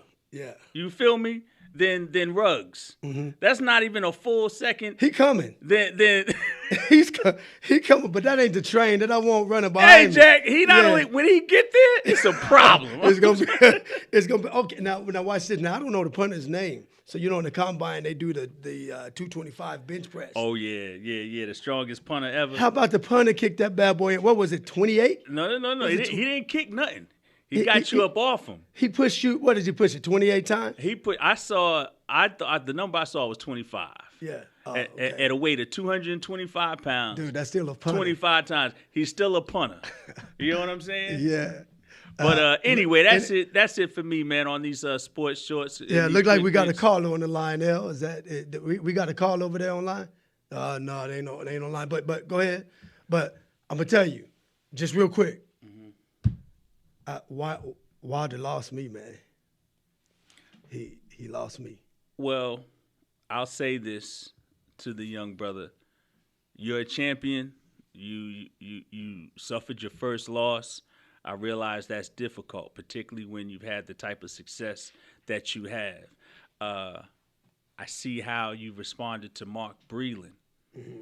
You know, and this is just me. If I were to talk to Wilder, and I'd slow down, I'd pipe down, particularly when, as we follow along, even with the topic or the subject matter that we're talking about, being humble enough to hear wise counsel, right? I'm reminded of Proverbs 27:17, as iron sharpens iron, so one man sharpens another. Breland is a former champion. Bremen, you know, and I was a jitterbug, was getting it in. Different weight class, but was getting it in. He knows boxing. And I know Wilder talked about falling on his shield and doesn't like the fact Breland protecting him by throwing the towel, thinks that he made him quit. But, dude, you were getting your head bust, man. He was. And it was getting ugly. It was time for the towel to come in. It was hard for the fans to watch, man. So let's kind of humble ourselves and listen to a proven warrior, a champion who has your best interests at heart. And also, we need to do more than just have a mean right hook. Hold up, dog. He got to do more than just that one punch. I'm sorry. And that took him out the game. Someone needs to tell him that, though. That's all he was looking for. It's a boxing match. Your 44th fight, you ain't figured that out yet? You need an uppercut, a jab, a body shot. How about a body shot? Yeah, he figured it out. He just figured it out. He just figured out that ain't the game that's gonna run you all the way through. He just figured that out. I hope so. You know, when you got a powerful punch like that, it wipes away, right? Kind of like winds, wipes out a lot of everything negativity. else. Like you didn't need that knockout. Yeah. You know, gives you false hopes, man. Gives you a false sense of Yeah. But I'm gonna tell you this: what he should have did, and it just as we coming out of it, like you said, post jargon, he should have just stuck to what he said in the ring. Which was, hey, you know, he's the champion. You know, it is what it is. You lose some, you whatever. Well, you know what he said. And he should have rocked that out. I'm not going to make any excuses, but here go my excuses. Yeah. You know, that's what he said. That's it. That basically sums it up. But, hey, y'all, we got to give out everything to you here on Church Unplugged. So that's our little sports piece. We're coming back. We're going to come back to the table with our branded conversation. Who are you? What are you riding in? What did your circle look like? Is it armor bearing or is it pall bearing? We thank you for Kim, you know, in the take that she put on it, and Sam, and because I like that take, I like that spin that Kim put down. Look, what do you do when you done told him and told him and told him? Kim said, I'm tired. You know what I'm saying? Kim said, I'm tired. I keep talking and talking. She ain't listening. Yeah. Do I need to keep wasting my breath? I'm tired. Yeah. I get it. In a sense. I get it. Because that can be draining just the same. You know what? It's draining. And you got to learn how to back out, man, before that spirit get on you and start weighing you down and start carrying you down to that place. All right. That's a friendship breaker. Yeah. That's a friendship breaker. All day. So again, we're getting back. We're going to get back to the phone lines here in a minute. We got a short break coming up, but we're going to be prepared for it. But, I mean, let's hit those scriptures. Get a couple more scriptures in there. You just said one over the course. What was that? Iron sharpens iron. That's something that, you know, my dad used to say that growing up. Mm-hmm. And it was a reminder, you know, to stay humble, but to listen. So whether it's listening to your elders, whether it's listening to other men, strong men, positive role models, he just reminded me that iron sharpens iron, and so one man sharpens another, and that's out of Proverbs 27, verse 17. Yeah. But we talk about what kind of friend are we? Are we the friend that is not only good at giving advice, but can we receive it? Okay, watch this. So even on that, it said, one who is righteous, this is Proverbs also 12:26. One who is righteous is a guide to his neighbor, but the way of the wicked leads him astray. Mm-hmm. And then this next one right here, I think kind of feeds exactly what you just said. Romans 1:12 says, that is, that we may be mutually encouraged by each other's faith, both yours and mine. And that's really what you just said. No doubt. So again, mutually encouraged. So while she's speaking, somebody got to be speaking back, or come on, let's, like you said, are we, is it too hard for us to receive? So let's receive the wise counsel. And the best, what is it they say? The best apology is change behavior. But if you in a place and you down and somebody is trying to help and somebody is trying to lift, encouragement to them, even trying to lift you up, is you trying yourself. That's trying to make some moves and make a difference yourself. It's an investment that you make in others, and with any investment, you want to see a payoff, a reward. Yeah. So what is meant by that, I don't believe Kim, or I don't believe any of us, myself included, and so many others, when we stand alongside our friend, good times and bad, we're not asking for anything, but what we do want to see, because we hurt when you hurt. Yeah, for real. We wanna join. We link arms with you, not to gossip, not to be the first ones on the scene to spread the ill will or the bad news, but I'm standing with you because I want to help, I want to carry, I want to hold, I want to do what I can do because I care for you. So as I see you continue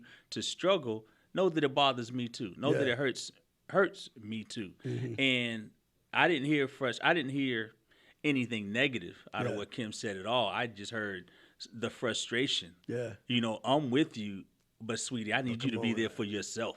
Okay. You feel me? Yeah. And like even this one, it says John 15, it said, this is my commandment, that you love one another as I had loved you. Greater love has no man than the one who sacrificed and laid down his life for his friends. You are my friends. And if you do what I command you. But and this is Jesus talking. He's laying that of Jesus, but just the same, Yeah, and I think a little later on, he talks about how he holds nothing from you. At all. What God says to me, I'm telling you. Yeah, for real. There's no secrets in true friendships. He said, no longer, I'm not going to call you servants anymore. Yeah. You know what I'm saying? You're my friends. You're my friends. We're going to jump out and get into this break real quick, pay these bills on this here, but we'll be right back. We expect that phone line to come back jumping, and this is Church Unplugged.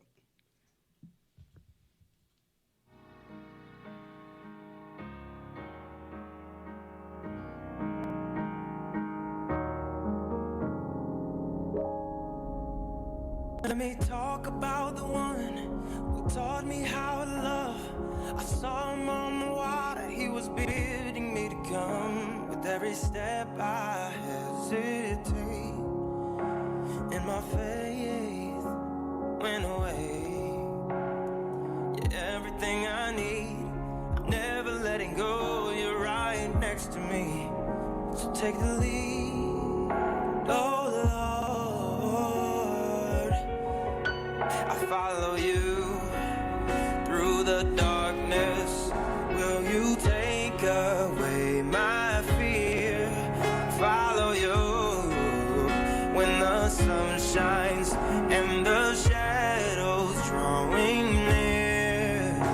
Down the long and winding road, you always lead me home. If the water looks too deep and the desert looks too dry, he said, tell me why you're walking when I taught you how to fly. With every step I take, I feel the weight go away. I couldn't even see when I didn't think of you. You thought of me, so take the lead.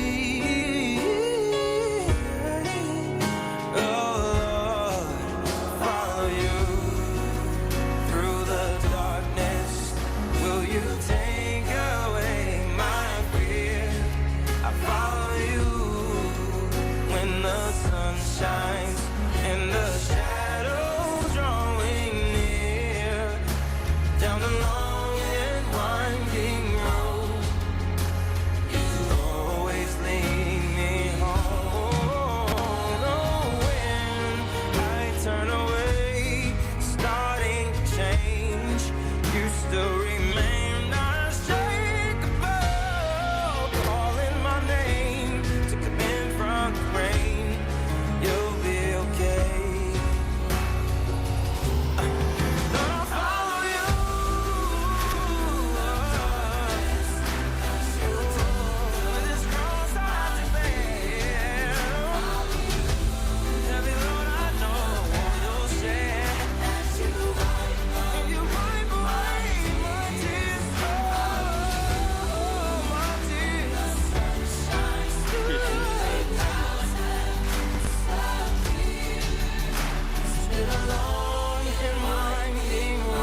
Welcome back, welcome back, welcome back. It's the Church Unplugged here at ATL's Next 100 on IBNXradio.com. The guys continue to try to call 678-688-IBNX. There are calls coming through. Lines have been checked on this end, so we're told we're good to go. So definitely reach out, 678-688-IBNX. That's 4269. But also continue to reach out on Facebook, pose the questions. We'll see them and get to them that way as well. All right, so let's kind of get back to what so let me ask you this. We're talking about it. And so I like how you presented it when we came out. You know, you presented that emotional friend, you know what I'm saying? He coming to the rescue. Right. You know, he's coming to the rescue. What is it that we could do to resist the temptation of being in that space, you know, as a friend, whether it be, we think we are the armor bearer, but we're showing up with these pallbearing tendencies.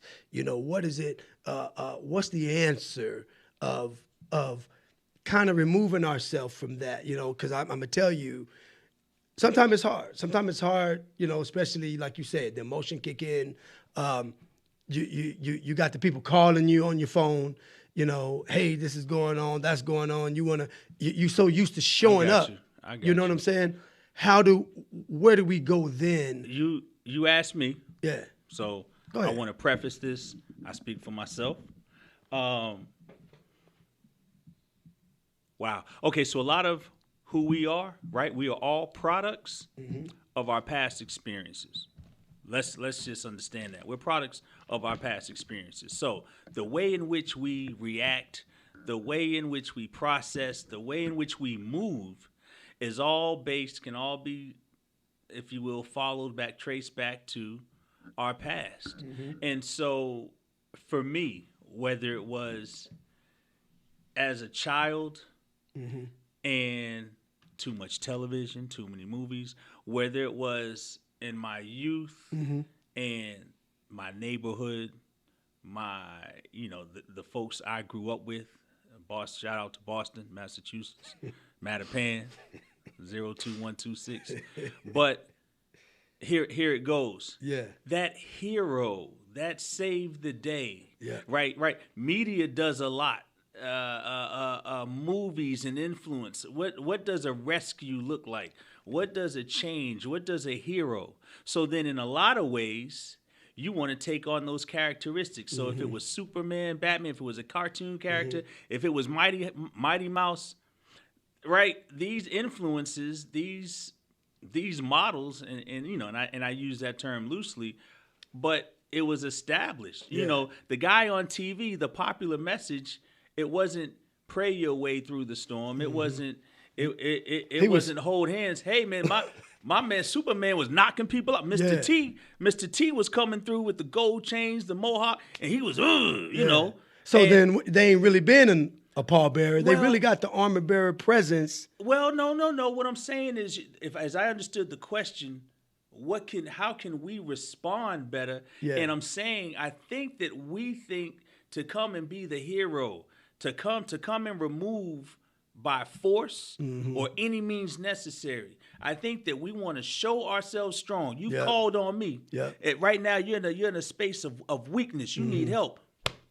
Yeah. I get to tear my shirt off now. You know what I'm saying? Yeah. And you see the S on my chest. And that's one way in which a lot of us have processed showing up for our friends. Yeah. Being there in their struggle, in their time of need. So again, we think we're armor bearers. We think we're holding them up. Yeah. We're just doing it the wrong way. Yeah. I used to, I'll say suffer, right? But I was that friend. Yeah.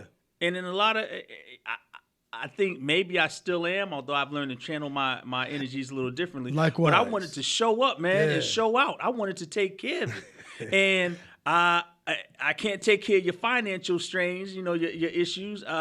I can't take care of what's going on with your job, you know what I'm saying? But hey, buddy, Me and you can go down there and knock on some doors. Me and you can go down there and I can do that. You know, you try to just find a way you can be a hero for someone. As your resources increase. And sometimes that feels good. Being a hero feels good. It does. Yeah. But as your resources increase, then you're able to do more. But at a very developmental stage, I think a lot of us thought that. And if you did not possess the physical prowess, if you did not possess the popularity, therefore, you had the fellas to go ahead and do that and do it that way in a physical manner. Well, you came up with other ways that you grew strong in, and any time that you had a chance to show that, right, you're quick to. That's an area where, again, myself, I had to grow, because then when you really look at that, isn't that about ego?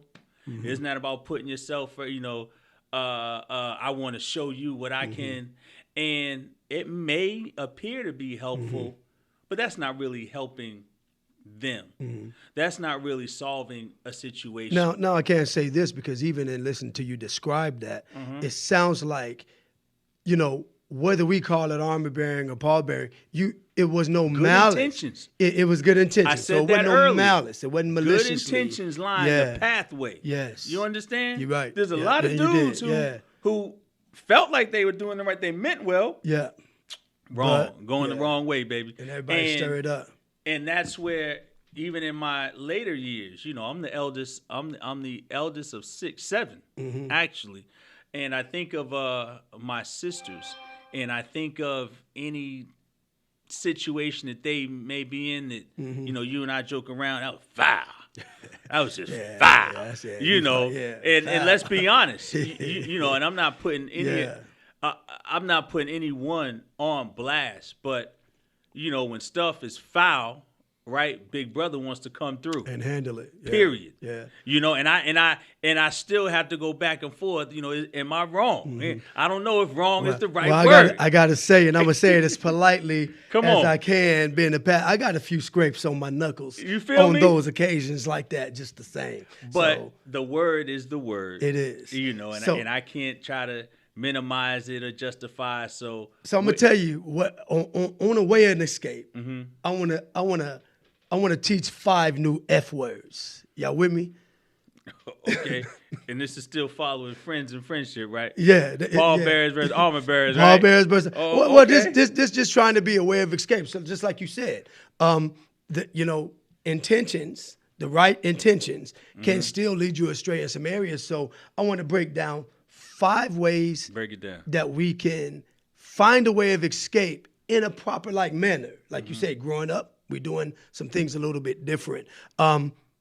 It's been such an eye-opening conversation that, like I told you, I was having issues, which ones we're going to use last night. But even as we facing it right now, man, wide open, just listening to you and some of the degrees in which you are answering and talking, it's such a heavy, wide open range of topic here. But one of it is this. We're going to fight the battle of temptation. First one is fight, but we're going to do it in this way. We're going to fight the battle of temptation that leads us to slide right into the game, like you said. We're going to come in trying to rescue the ship. But the Bible breaks it down. It says we look at the fight, but it says it's not a time for passivity, because we do got to come in. We called, your name is called, somebody crying in the background. You want to come in and slide in there. But Ephesians 6:11 says this is where we put on the whole armor of God. You know what I'm saying? And we arm ourselves. We arm ourselves with what we're going to need to come step to and fight that battle that way first. Okay. So the first F is the fight, fighting the battle to be, as tempting as it is, we gotta just mentally put together, try to decide in our mind what we're going to do when we get in there. Fight it the right way. So, fighting it the right way. Right. The second F word is to follow. We're going to follow the examples that Christ laid down. So again, we said last week, we praying fervently, for everything. So you know what I'm going to do is, if I get that call, I'm going to run up, or however it is that we present it, but we just present it that way right now. Man, let me start praying about it. Okay. Let me pray that God get some angels to kind of show up for me in this space, so we can help to what's the word, man? To calm the situation, to bring it down a notch. You know, Okay. there's a word De-escalate. I'm looking for. De-escalate. That's what I'm talking about. De-escalate the situation. So following, you know, the word, and we're gonna get back, and we got some calls getting ready to come in. I just got to hit. The next F word is flee. Now, flee, now we just said fight, but then now we saying flee, but we ain't talking about fleeing like running, but we talking about, it says, do not remain in the presence of a tempting situation. And that's what we have to do, not just as the rescuer, but as the person that is sitting there being rescued. You know, sometimes we allow ourselves to be in situations that we know is going to build up and we know it's going to escalate into some things. Right. And we, you know, and we know that we can make that call. So you're saying when the posse show up, now you get bold. Yeah. Now you ready? See, because we know we can make that call. I know I can say, L, come on here, man. Hey, right. This is, you know, but before I put you in a situation, come on. Because again, we talked about looking in the mirror to see who's the pallbearer, who's the arm. Sometimes it's on us. So before I can so easily come and call you up and get you in a situation to come, and then we both fall, because guess what? Just real quick, the man show up, we all going to jail. And you know fellas, she knows that. Yeah. So I don't know who that was for. I'm just putting it out there. Fellas, she knows that. That's word, man. So flee. Get. I ain't saying give us flee, but flee the situation, flee the place of temptation. So what we got? We got fight, follow, flee, fellowship. Fellowship is the next one. Proper fellowship, and you got to understand is this. A lot of people find themselves, when they're dealing with these situations, they find themselves in a place of isolation. They're alone, right? And it says isolation is the ideal environment for tempting situations. You got to get into a community of people around you. We're talking about the friends. We're talking about the right people that are giving you wise counsel, the right people that is telling you the proper things to do. So fellowship. That's the other one. Don't be so isolated all the time. Sometimes when you're so isolated, you know, that's the place. The Bible says idle mind. When you isolate, your mind is crazy, and that's like the devil's playground. Ain't that what it says? That's so right. Idle mind is a devil's playground. So as long as you stay isolated, and I think this kind of speaks to something that Kim was talking about. You know, when individuals isolate themselves, man, the work start coming in. And then, you know, that's when we start getting tired. We keep trying to encourage somebody. They don't want to be around. They don't want to whatever else. And, man, the fellowship is a key thing. Get around the people that can help that situation. Again, your armor bearers. Get around the armor bearers. Get around the people that's going to hold you up. Get around the people that's going to help you to see a little bit more clearly than what you see in the situation. Just like I said, I was in a grief bubble. So that grief bubble, when I was by myself, I couldn't see all that clear. I had the wrong influences around me, and I thought they was the right influences, but they really wasn't. Sometimes you got to really get back to a place where somebody knows you, knows who you are, know your character. So then that way, when you feel in that space to be beat up, you got your covering. Sometimes, Pastor, well, I know that I can become withdrawn. Yeah. I know several others in my family. I know several other friends, and I'm sure a lot of people out there. Whether you know, when you're doing bad, if things aren't going the way you planned, if you just need to regroup. Sometimes a lot of times I don't want to be around a lot of folks. I don't want a lot of. It's not necessarily. I don't think I'm in a negative space. I just need to draw back. You know, I'm not calling as much. I'm not out as much. I'm not going and showing and popping because I need some time to figure this thing out for myself. So I hear what you're saying as far as the danger in that, but I still think there's some power to self-introspect. I think there's a need for that.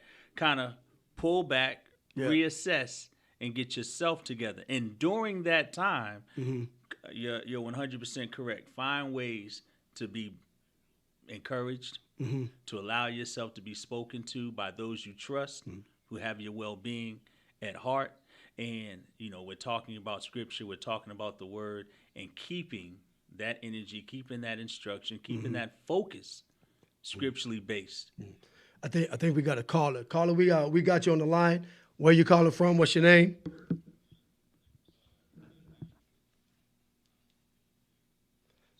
Come again? I'm sorry, I didn't hear you.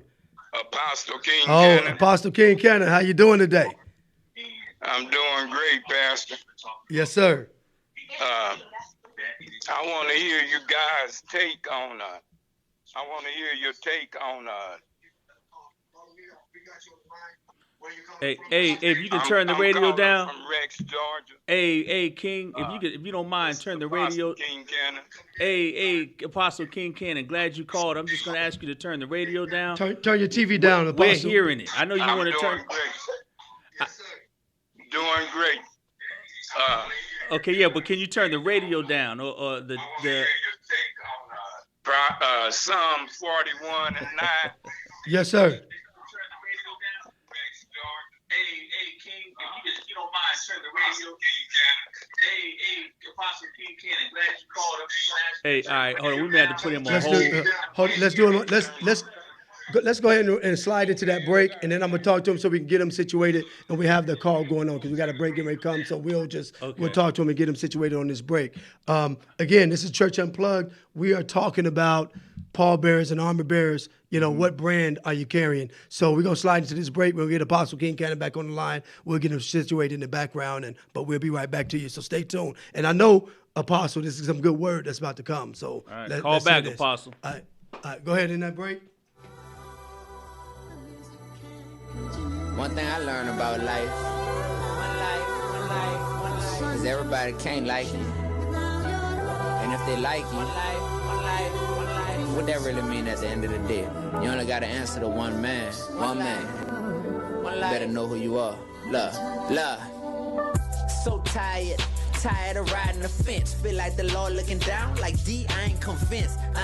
It all hit me one night. What's my purpose on this earth? I think I lost sight. Alright, it's kinda hard to stay focused up in this game. So many bad influences be tempting you to change. I know the people see I'm a positive dude on stage, but it's a difference between being positive and being saved.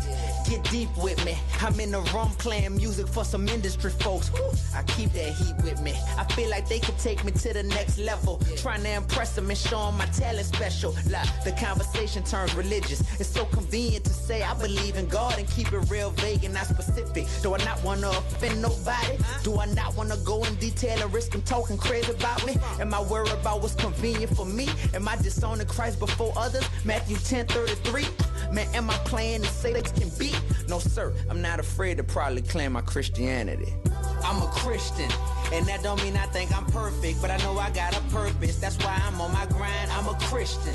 Got God's favor, so I shine. My swag is divine, operating on this time. I'm a Christian. I can't deny it. I can't deny it. No need to hide it. I'm a Christian. What? Let me get her. I'm a Christian. They asking, am I a Christian rapper? A rapper that's a Christian. More swag and more lyrics than your favorite rapper. Except I'm on a different mission. Unashamed disposition. Sanctified with a vision. Down the ride, I ain't tripping. Devil try and catch me slipping. Now I be on television. So all of the stakes risen. Not gonna die, go to prison. Not a product of the system. Nah, I'm rebelling and telling my brethren that with the media yelling and selling won't get them to heaven. No, sir. Get deep with me. Jesus died for my sins on the cross, but this girl trying to sleep with me. Do I do it and satisfy my flesh, or make up some excuse like I forgot the latex? Or do I man up and say I can't do it cause I ain't trying to disobey the word of God? Am I scared I'm gonna look foolish? Am I scared she gonna make fun of me? Not no more, cause I probably submit to this Bible sitting in front of me. I'm a Christian, and that don't mean I think I'm perfect, but I know I got a purpose. That's why I'm on my grind. I'm a Christian. Got God's favor, so I shine. My swag is divine, operating on this time. I'm a Christian. I can't deny it. I can't deny it. No need to hide it. I'm a Christian. What? I'm a Christian. Yo, this ain't no courtroom, but everybody quick to judge. Can't wait for me to slip so they could quickly pull a plug. It ain't no love. They say I hang out with the thugs. If I recall right, Jesus hung out with the thugs. Am I lying? But it's never just because. No, I'm really on my grind. Mark 2:17, yeah, that be really on my mind. I'm relatable, you're different. Yes, I walk that thin line. Most can't, but I can. It's difficult, but I'm trying. So I pray I affect those around me. I pray I influence the environments that surround me. I pray for all the people who who judge me and who don't get me. Their hatred don't affect me, they was never riding with me. Ride with me in this tank, you ain't safe up in your car. Spread the word, trending topic, yeah, this a spiritual war. God's army, Satan's army, tell me who you fighting for. Most don't even know we fighting, and that's who I'm writing for, to enlighten ya.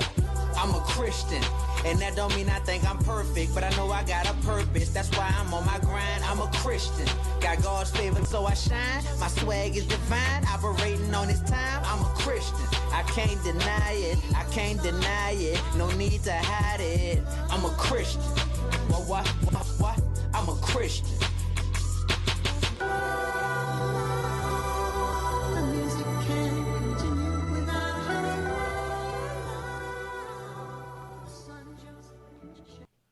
Welcome back. This is the Church Unplugged. We had the Apostle King Cannon on, and if we can get him back online, he had a view that he wanted to express, and we're excited or we're anxious to hear. But while we're waiting for that, just to finish up with the 5 F's. You know, we started off and it was fight. And then what was the second one? Follow. Fight, follow, flee. Fellowship. And the final one being feed. Feed. Man, tell them what that feed is, El.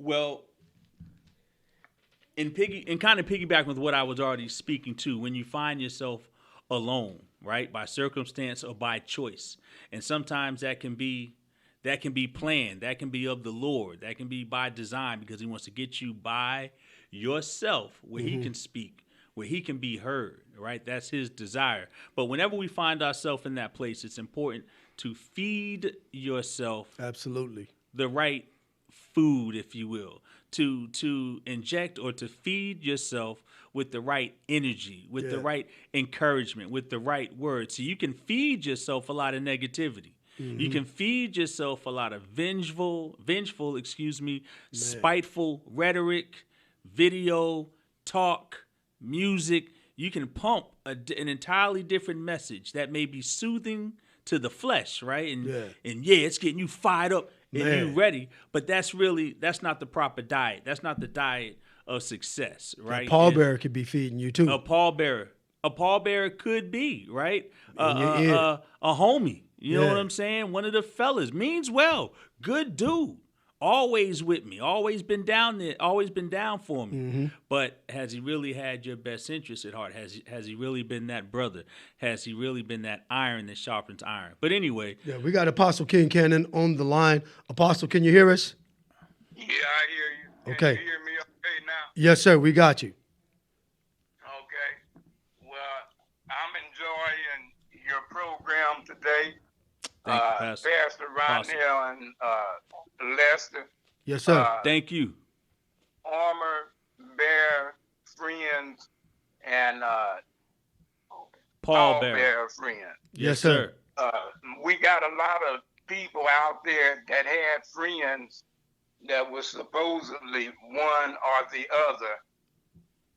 Yes, and that trust was broke. They had trust in this friend. Come on. And that trust was broke. Yes, sir. Being an apostle, I have counseled a lot of people that had friends that broke their trust. Now, I'm looking at Psalms 41 and 9. Yes, sir. You might want to go there, Psalms 41 and 9.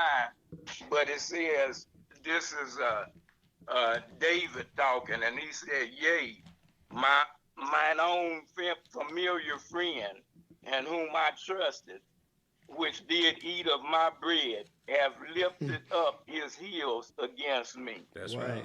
That's right. You got friends that, they start out like they're your friend. Come on. And then in the end, the backside of it, they put you out in the open and they break that trust. I think there's a lot of people out there in that situation that want to know, what they can do. Who do they go to for that? And my take is that in a situation like that, you have to let the Lord be your armor bearer. Yes, sir. When your brothers and sisters turn their backs on you, and even your mother and father, I will lift you up. I think a lot of people, a lot of young people out there need to hear you guys' take on that. So Yes, I'm going to give it back to you there. We appreciate you, Apostle. We thank you for calling in. And we thank you for that bite, because that is a big bite out of the apple of what we're talking about. So we're going to let you go online, but you'll still continue hearing us answer that and elaborate on that. So we appreciate that insight, Apostle. And we're going to get to it. We're going to get to some answers on that. Yes, sir. Thank you. Thank you for calling in. So, man, I mean, you hear that? Yeah, and again, another thanks to the Apostle King Cannon, and for what he had to say. That was very real. Man, for real. You know, that was very real. What does that friendship look like? What does that friendship look like when you've been betrayed by your friend? That's cold. What does it look like? You know, when you've suffered period. When you suffered at the hands of those you trust. Who ate bread. It said, who ate bread with me. You know, David. This is David. This is a man after God's own heart, you know, that also had this type of experience. And what I would advise anyone first and foremost, as Apostle Cannon had mentioned, we have to remember who our source is. Yeah, absolutely. You know, and not be so dependent upon the resource.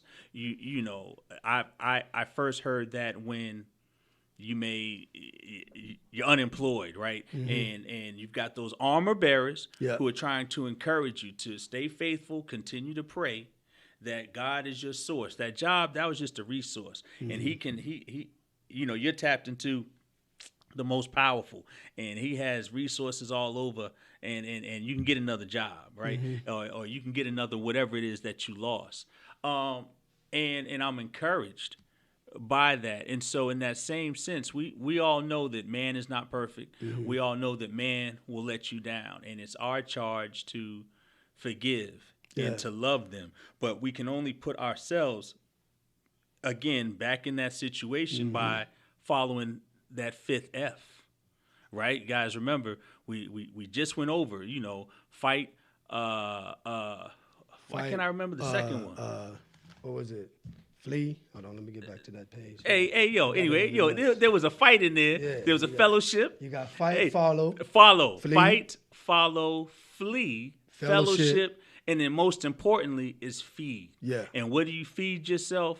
You got to feed yourself that word. Like the Apostle King Cannon just said, you've got to turn to the Lord. You've got to turn to God and remind yourself, what does he say? Mm-hmm. What am I instructed to do? And again, we're talking about friendship. Mm-hmm. We're talking about, one, how can I be a better friend? And how can I be selective? Or how can I find better friends? Mm-hmm. Or are my friends really my friends? Are they really reflections, examples, supporters, encouragers of my best self? That's what we're talking about. But some of us are so, for loss of a better word, weak, uninformed, or misinformed, or so beat up ourselves, within ourselves. We suffered so greatly that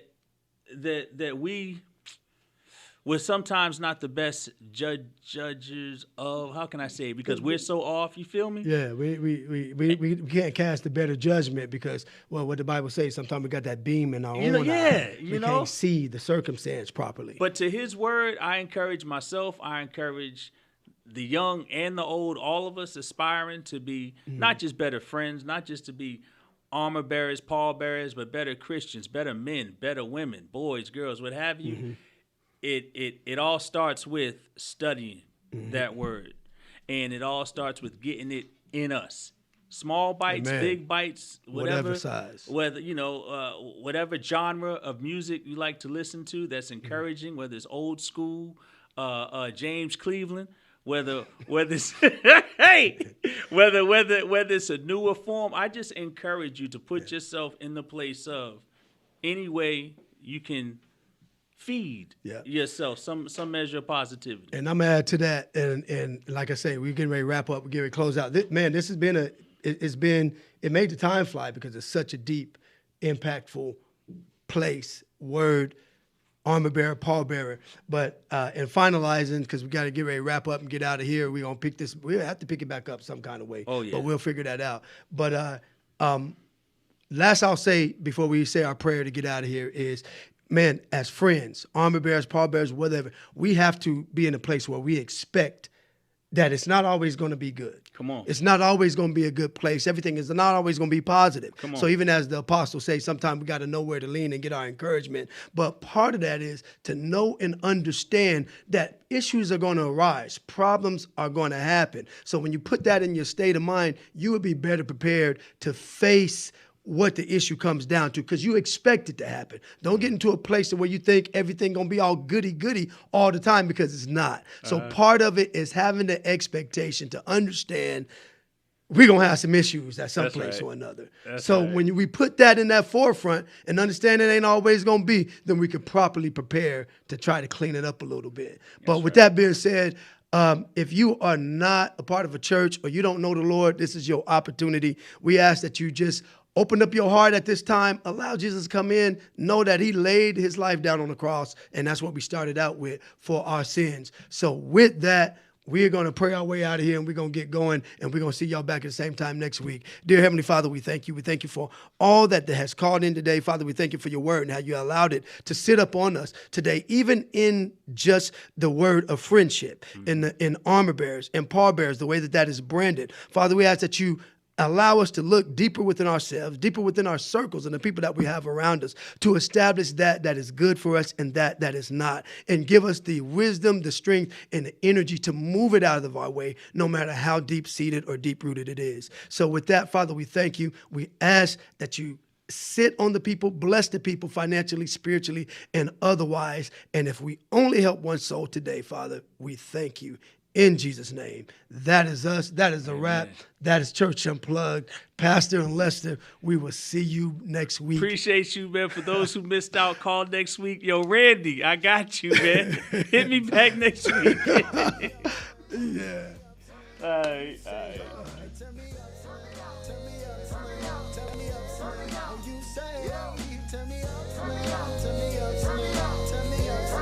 You say, hey, turn me up, turn me up, turn me up, turn me up. You say, I said, ain't no guy like the one I got. Matter of fact, ain't no other guy, period. Everything you done for me, that can't be serious. How could I not believe that you real? Till or not, I'ma still get these dreams to pop and stay a trumping and sign. That's a word that pops up from the bad boy life. Know that I won't stop till the Lord come and stop my heart beat. Y'all can't believe the eyes that I beat. A soldier, take out the boots of my feet. God called to play, called to give and go. So I gave my problems to him, now I'm going to sleep. Like, I hope that y'all don't mind. You're gonna get yours, so I gotta get mine. Thanking the Lord, cause he kept my mind. Don't need no drugs, I can feel his love, yeah. I get joy when